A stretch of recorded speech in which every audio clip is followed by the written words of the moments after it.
திராவிடம்னா என்னன்னு கேட்டால் முதல்வர் ஸ்டாலின் கல்யாணம் தான் திராவிடம்னு சொல்கிறாரு. நடிகர் விஜய் என்னோடய ஒத்த கண்ணு தான் திராவிடம்னு சொல்கிறாரு. அண்ணன் சீமான் அந்த ஒத்த கண்ணு நொல்லக்கண்ணுங்கிறார். இந்த சூழ்நிலையில் திராவிடம்னா என்ன அப்படின்னு தமிழர்கள் புரிஞ்சுக்கிறது அவசியம். போன காணொளியில் திராவிடம் குறித்த சான்றுகள் பற்றி பார்த்தோம். இந்த காணொளியில் திராவிடம் பற்றி சில தலைவர்கள் சொன்ன கருத்துக்கள் பற்றி பார்க்க போகிறோம்.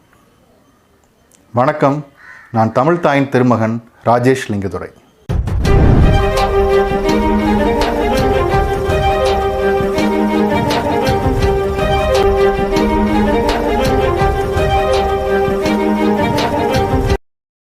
ஒரு பெரும்பான்மையான இனக்குழுவை ஒரு சிறுபான்மை இனக்குழுவினர் ஆட்சி பண்ணணும்னா உலகம் முழுவதும் பயன்படுத்துகிற ஒரே கொள்கை பிரித்தாளும் கொள்கை, திராவிடம். இந்த வார்த்தையை மொழிபெயர்க்கணும்னா பிரித்தாளும் கொள்கை அப்படின்னு தான் மொழிபெயர்க்கணும். இதுக்கு மேலே திராவிடம் என்ற வார்த்தைக்கு வேறு எந்த ஒரு விளக்கமும் தேவையில்லை. திராவிடம் என்ற வார்த்தைக்கான விளக்கம் திராவிட கட்சிகளுக்கே தெரியுமான்னு தெரியல. இருந்தாலும் தெரிஞ்சோ தெரியாமலோ திராவிடம் என்ற வார்த்தையை சுற்றி தான் தமிழ்நாட்டு அரசியல் இப்போதைக்கு இருக்குது.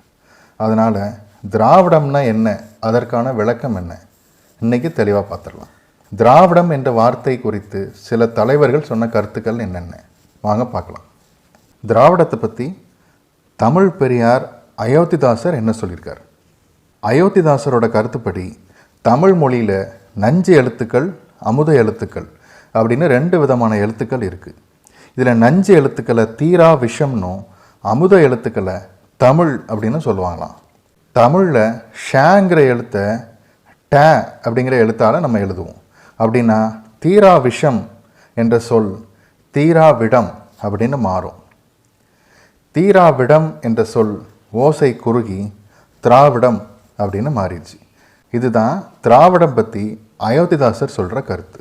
அயோத்திதாசர் சொன்ன கருத்துக்கள் அயோத்திதாசர் சிந்தனைகள் என்ற புத்தகத்தில் அதோட 2ஆம் பாகத்தில் திராவிடமும் திராவிடரும் என்ற தலைப்பில் 554, 555 இந்த பக்கங்களில் இந்த தகவல் இருக்குது. அந்த புத்தகத்தோட இணையதள இணைப்பை டிஸ்கிரிப்ஷனில் கொடுத்துருக்கேன், அதை படித்து பாருங்கள். திராவிடத்தை பற்றி மொழி ஞாயிறு தேவநேய பாவாணர் என்ன சொல்லியிருக்கான்னு பார்க்கலாம். தமிழ் தூய்மையான தென்மொழி, ஆனால் திராவிடம் அப்படிங்கிறது ஆரியம் கலந்த தென்மொழி. எப்படி பால் தயிராய் திரைந்த பின் மீண்டும் பாலாக மாற முடியாதோ, அதே மாதிரி வடமொழி கலந்து ஆரிய வண்ணமாக மாறின திராவிடம் மீண்டும் தமிழாக மாறவே முடியாது. தமிழ் தனித்து இயங்கும். வட சொற்களை நீக்க நீக்க தமிழ் உயரும். ஆனால் திராவிடத்தால் வடமொழி இல்லாமல் தனித்து இயங்கவே முடியாது. அதனால் தமிழ், தமிழன், தமிழ்நாடு என்ற சொற்கள் அன்றி திராவிடம், திராவிடன், திராவிட நாடு என்ற சொற்கள் ஒழித்தல் கூடாது. திராவிடம் என்பது அரைகுறை ஆரியம் என்பதால் திராவிடத்தோடு தமிழை இணைக்க முயற்சி செய்தால் அழுகிய கனியோடு சேர்ந்த நல்ல கனியும் கெடுவது போல கெட்டு போகும். இதுதான் திராவிடம் பற்றி மொழி ஞாயிறு தேவநேய பாவாணர் சொல்கிற கருத்து.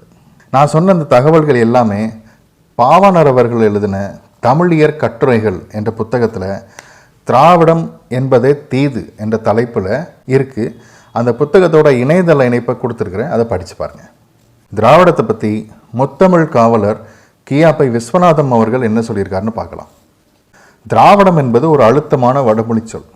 ஆங்கிலேயர்களும் ஆரியர்களும் தமிழையும் தமிழினத்தையும் குறிப்பிட திராவிடம் என்ற வார்த்தையை பயன்படுத்துகிறாங்க. ஆனால் திராவிடம், திராவிடர் போன்ற சொற்களை தமிழர்கள் எந்த காலத்திலுமே பயன்படுத்தினது கிடையாது. தமிழ் என்று தனி மொழி உண்டு, தமிழ்நாடு என்று தனி நாடு உண்டு. ஆனால் திராவிட மொழி என்று ஒரு மொழியே இருந்தது கிடையாது. திராவிட நாடு என்று ஒரு நாடு இருந்ததே கிடையாது. திராவிடர் கழகத்தை பார்த்து கியாப்பை விஸ்வநாதன் ஒரு கேள்வி கேட்டார். அதான் தமிழ்நாட்டை தவிர வேறு எந்த தென்னிந்திய மாநிலங்களும் திராவிடத்தை ஏற்றுக்கலையே, அப்புறம் ஏன் தமிழ்நாட்டில் மட்டும் திராவிடத்தை திணிக்கிறீங்க அப்படின்னு அவர் கேட்டப்போ திராவிடர் கழகம் கடைசி வரை பதில் சொல்லவே இல்லை. கியாப்பை விஸ்வநாதன் அவர்கள் விடலை.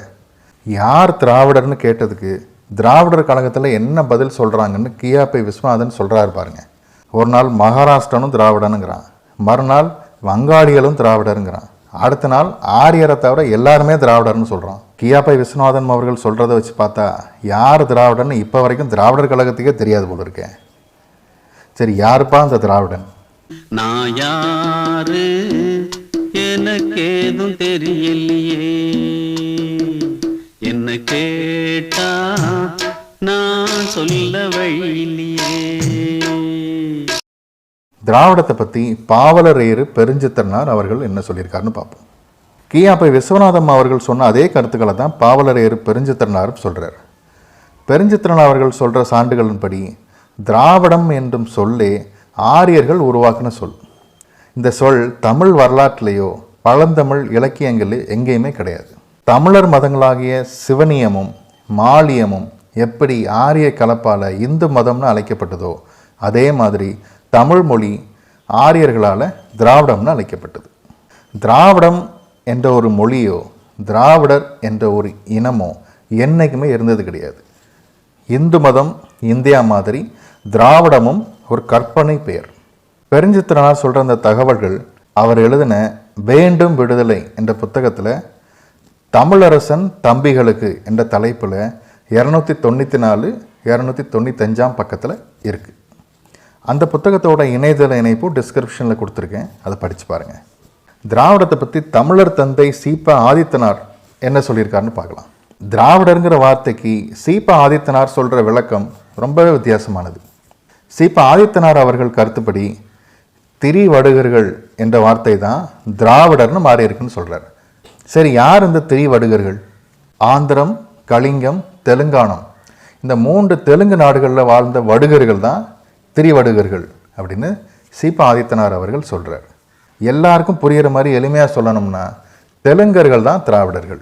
தெலுங்கர்களை மட்டுமே குறிக்க பயன்படுத்தின திராவிடர் என்ற வார்த்தையை முதல்ல கால்டுவல் தான் தமிழர்களை குறிப்பிடவும் பயன்படுத்தினார்னு சொல்கிறார். திராவிடம் என்ற சொல் தமிழ் இலக்கியங்கள் எதுலேயுமே இல்லை. அதனால் திராவிடம் என்ற வார்த்தையை தமிழர்கள் பயன்படுத்துகிறதே தவறு அப்படின்னு சொல்கிறார். இந்த தகவல்கள் எல்லாமே திராவிடர்கள் யார் என்ற கேள்விக்கு சீப ஆதித்தனார் அவர்கள் சொன்ன பதிலிருந்து எடுத்தேன். அந்த கேள்வி பதில்கள் இருக்கிற இணையதள இணைப்பை கொடுத்துருக்கேன், படித்து பாருங்கள். திராவிடம் பற்றி ஒரிசா பாலசுப்ரமணியம் அவர்கள் என்ன சொல்லியிருக்காங்கன்னு பார்க்கலாம். ஒரிசா பாலசுப்ரமணியம் அவர்கள் கருத்துப்படி சென்னையோட பழைய பேர் திரையர் நாடு. இளந்திரையன் என்ற மன்னர் தான் இந்த நாட்டை முன்னாடி ஆட்சி பண்ணியிருக்கிறார். திரையர்கள் கடலுக்கு போய் மீண்டு வருவதால் அவர்களுக்கு திரை மீளர்கள் என்று பெயர் இருந்துச்சான். திரை மீளர் என்ற சொல் காலப்போக்கில் திரமிழா, திரவிடா, திராவிடர் அப்படின்னு மாறிப்போச்சு. ஒரிசா பாலசுப்ரமணியம் அவர்கள் சொல்கிறபடி பார்த்தா திரை மீளர் என்ற தமிழ் சொல்லின் கொச்சை வடிவமே திராவிடர் என்ற வார்த்தை. இந்த தகவல் தமிழர் தாயகம் என்ற மாத இதழில் வெளியான ஐயா ஒரிசா பாலு தமிழர் இனத்தின் பெருமித அடையாளம் என்ற கட்டுரையில் இடம்பெற்ற செய்தி. திராவிடம் பற்றி அண்ணல் அம்பேத்கர் என்ன சொல்லியிருக்கான்னு பார்க்கலாம். அம்பேத்கர் அவர்களின் கருத்துப்படி ஆரியர்கள் இந்தியாவுக்கு வர்றதுக்கு முன்னாடி இந்தியா முழுவதும் பரவி வாழ்ந்தவர்கள் நாகர்கள். நாகர்களின் தாய்மொழி தமிழ். ஆரியர்களுக்கு தமிழ் என்ற வார்த்தையை உச்சரிக்க தெரியல. அதனால் தமிழ் என்ற வார்த்தையை டமிலா அப்படின்னு தான் சொன்னாங்க. அதுவே மருவி திராவிடா அப்படின்னு மாறிப்போச்சு. இந்த தகவல் அம்பேத்கர் அவர்கள் எழுதின the untouchables who are they and why they became untouchables என்ற புத்தகத்தில் racial difference as the origin of untouchability என்ற தலைப்பில் 58வது பக்கத்தில் இருக்குது. அந்த புத்தகத்தோட இணையதள இணைப்பையும் கொடுத்துருக்குறேன், அதை படித்து பாருங்கள். இப்போ நான் சொன்ன எல்லா தகவலுமே தொகுப்பாக ஒரே புத்தகத்தில் இருக்குது. தமிழர் அடையாளம் எது, திராவிடம் குறித்த மீளாய்வு கருத்தாடல்கள், அதுதான் அந்த புத்தகம். அந்த புத்தகத்தோட ஆசிரியர் ஐயா மகராசன் அவர்கள். விருப்பமுள்ளவர்கள் அந்த புத்தகத்தை வாங்கி படிக்கலாம். இன்னும் சில அறிவாளிகள் என்ன சொல்கிறாங்கன்னா திராவிடம் அப்படின்னா 3 இடம்னு அர்த்தம். அதாவது 3 கடலும் சேர்ற இடம் கன்னியாகுமரியில் இருக்குதான். அந்த இடம் தான் திராவிடம்னு சில அறிவாளிகள் சொல்கிறாங்க. அந்த அறிவாளிகளுக்கு நாம் சொல்கிற பதில், இந்த ஆறு கடலுக்கு தான் போகுது, கடலுக்குள்ள கொப்ப நண்டு வரைக்கும் தின்னுட்டு இருப்பான், அவன்கிட்ட கேடு பதில் சொல்லுவான். கடைசியாக திராவிடம் என்ற வார்த்தைக்கு திராவிட கட்சிக்காரங்க என்ன சொல்கிறாங்கன்னு கேட்போம். நான் மறுக்கவில்லை. திராவிட தேசியம் பொய்தான். எப்படி இந்திய தேசியம் இல்லாத தேசியமோ அப்படி திராவிட தேசியம் பொல்லாத தேசியம் தான் என்பதிலே எனக்கு எப்போது மாற்று கருத்து இல்லை. தமிழ் தேசியம் தான் சரியானது, தமிழ் தேசியம் தான் இனி அடைய வேண்டியது என்பதில் எவரை காட்டிலும் மாற்று கருத்து எனக்கு இல்லை. நீங்க மைண்ட் வாய்ஸ் நினைச்சு சத்தமா பேசிட்டு இருக்கீங்க. திராவிடம் பற்றி சில தலைவர்கள் சொன்ன கருத்துக்களை பார்த்தோம். இந்த தகவல்களை வச்சு பார்த்தா திராவிடம் அப்படின்னா என்ன நம்மளால் புரிஞ்சுக்க முடியும். இதையெல்லாம் தொகுத்து பார்க்கும்போது திராவிடம் என்ற சொல்லுக்கான விளக்கத்தை 2 விதமாக பிரிக்கலாம். அயோத்திதாச பண்டிதர், தேவநேய பாவாணர், பெருஞ்சித்திரனார், கியாப்பை விஸ்வநாதம், அம்பேத்கர் இந்த 5 பேரும் சொல்கிற விளக்கத்தை வச்சு பார்க்கும்போது திராவிடம் தமிழை குறிக்க வடநாட்டுக்காரர்கள் பயன்படுத்தின சொல். சீபா ஆதித்தனார் அவர்களோட விளக்கத்தை வச்சு பார்க்கும்போது திராவிடம் என்பது தெலுங்கு மக்களை குறிக்கிற வார்த்தை. இந்த விளக்கங்கள் மூலமாக நமக்கு ஒரு உண்மை புரியும். திராவிடம் என்பது தமிழர்களை குறிக்குதா தெலுங்கர்களை குறிக்குதாங்கிறது முக்கியம் இல்லை. தமிழர்களோ தெலுங்கர்களோ அந்த பெயர்களை பயன்படுத்துனாங்களா அதுதான் முக்கியம். ஏன்னா ஒரு பூர்வ குடியோட பேர் என்னன்னு அவங்க தான் சொல்லணும். அடுத்தவங்க வைக்கிறது அவங்களோட பேருன்னு ஆகாது. பல்லாயிரம் ஆண்டுகளாக நம்மளை தமிழர்கள் தான் அடையாளப்படுத்துகிறோம். எவனோ வடநாட்டுக்காரன் நம்மளை திராவிடன்னு சொன்னால் நம்ம இனத்தோட பேரெல்லாம் மாற்றிக்க முடியாது. ஆக மொத்தம் திராவிடம்னா எவனோ நமக்கு வச்ச பேர். ஆனால் நாம் எப்போவுமே தமிழர்கள் தான். நறுக்குவோம் பகையின் வேர் சிறுத்தை பெருங்கூட்டம் நாம் தமிழர் நாம் தமிழர் என்று முரசறைவாய். குறுக்கில் முளைத்திட்ட அயலார் ஆட்சி கூண்டோட போயிற்று கொட்டடா முரசம். நறுமண சோலையில் நரிமுக விட மாட்டோம் நாம் தமிழர் என்று முரசறைவாய்.